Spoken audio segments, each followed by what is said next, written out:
弟兄姊妹平安，今天是2024年的5月15号。今天的经文是诗篇115篇，以斯拉记第9章第5节到15节，约翰福音第16章16节到24节。今天要跟大家分享的主题是忧愁中的喜乐。人的一生时常会遇到困境，许多人遇到困难的时候总是心情低落，特别是当人们遇到至亲生病、受伤，甚至突然离世的时候，就可能一蹶不振，因为过于哀伤。但就基督徒的信仰来看，哀伤、忧愁是我们寻求上帝的最佳时刻，而是上帝赐给我们安慰，赏赐喜乐，它是源头。以斯拉记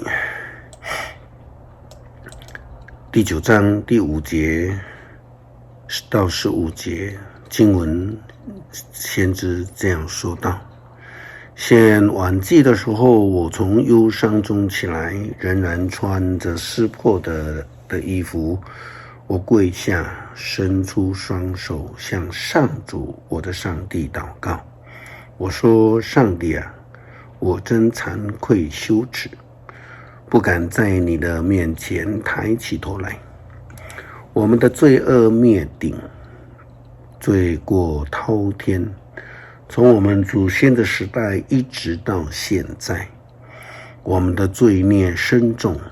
由于我们的罪过，我们和我们的王以及祭司们都落在外国君王的手中。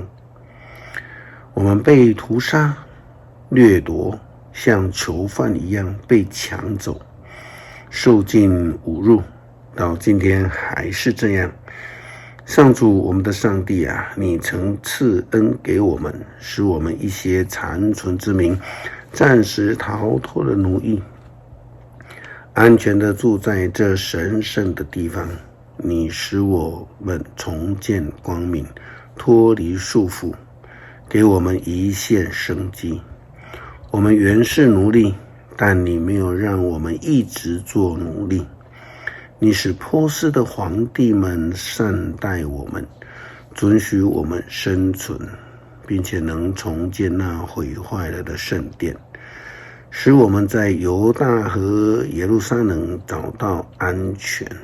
可是上帝啊，现在这事竟然发生了，我们还能够说什么呢？我们违背了你借着你的仆人先知们所给我们的命令。他们曾经告诉我们说，我们要去占领的地方是一块污秽的土地，因为当地居民那丑恶可憎的行为弄脏了每个角落。他们告诉我们，如果我们要强盛，享受这块土地的产物，永远传给子孙，我们绝对不可跟那些人通婚，不可帮助他们繁荣兴旺。我们的上帝啊，即使临到我们的是每一件事都是因我们的罪恶过犯所引起的，我们知道你对我们的惩罚仍是少过于我们所应得的，你还是让我们存活。我们怎么可以再不理你的命令？那一些邪恶的人跟他们通婚呢？如果我们这样做，你一定发怒，灭绝我们，使我们不留下一人，没有残存。上主以色列的上帝啊，你是公义的，然而你竟让我们这些亡命的人得以残存。我们向你承认我们的过错，我们无权来到你的面前。犹太人在面对波斯的统治之下，他们是没有盼望的人们。因此先知劝勉犹太人在极其忧伤的时候要向上帝献祭，上帝就回应了他们的祈求。在困境当中，上帝赐下了盼望，在忧愁中他们有了喜乐与平安。在忧愁中，基督徒有主的应许，对未来有盼望。约翰福音16章16节到24节这样的提醒并劝勉基督徒：过一会儿你们就看不见我了，然而再过一会儿你们还是要看见我。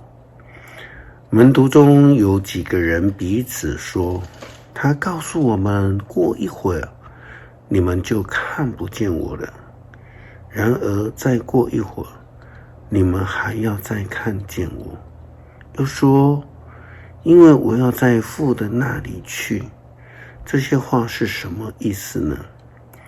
也有人问，他所说的过一会儿是指什么呢？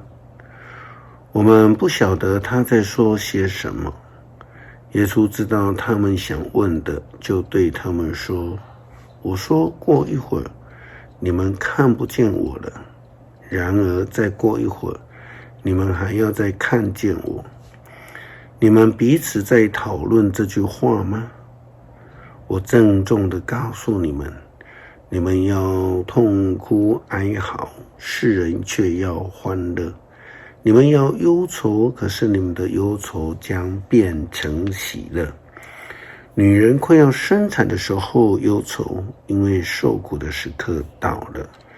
但是生了婴儿就忘记了痛苦，因为高兴有婴儿出生到世界上来。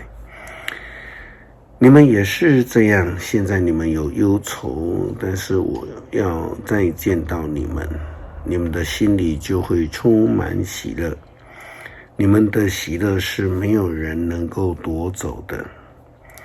在那一天，你们不向我求什么，我郑重地告诉你们，你们奉我的名，无论向父求什么，他一定赐给你们。你们奉我的名，无论向父求什么，他一定会赐给你们。另外有一些古卷说，如果你们向父亲求，他就会因着我的名而赐给你们。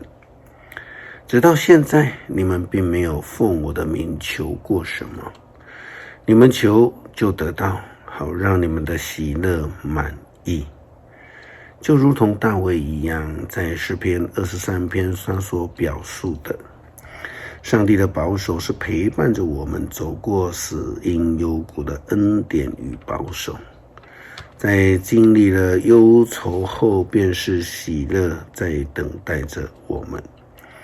诗篇115篇，独一真实的上帝。上主啊，荣耀只归于你，不归于我们，只归于你，因为你有信实不变的爱。为什么列国要问我们，你们的上帝在哪里？我们的上帝在天上，他照着自己的旨意行事。他们的神明用金银铸造，是人手雕塑品。他们有嘴巴却不能讲话，有眼睛不能观看，有耳朵却不能听，有鼻子却不能闻。他们有手却不能触摸，有脚印却不能行走。他们不能发出声音，愿所有人所造的偶像的人都跟他们所造的偶像一样。以色列人呢，要信靠上主，他帮助你们，保护你们。上帝的祭司们呢，要信靠上主，他帮助你们，保护你们。只有敬畏他的人要信靠上主，他帮助你们，保护你们。上主顾念我们，要赐福给我们，他要赐福给以色列家的人，他要赐福给亚伦家的祭司，他要赐福给敬畏他的人，不分高低贵贱，同蒙福泽。愿上主增加儿女给你们，也使你们的儿女子孙众多。愿上主赐福给你们，他是创造天地的主宰。天只归属于上帝，但他把地赐给人类，使人不能颂赞上主，下冥府的人也不能赞美他。但我们活着的人要感谢他，从现在直到永远要赞美上主。感谢主爱我们，让我们在遇见困境、困难、活在忧愁中的时候，仍然有盼望，有平安，有喜乐与我们同在。感谢祷告，奉主耶稣基督圣名求，阿们。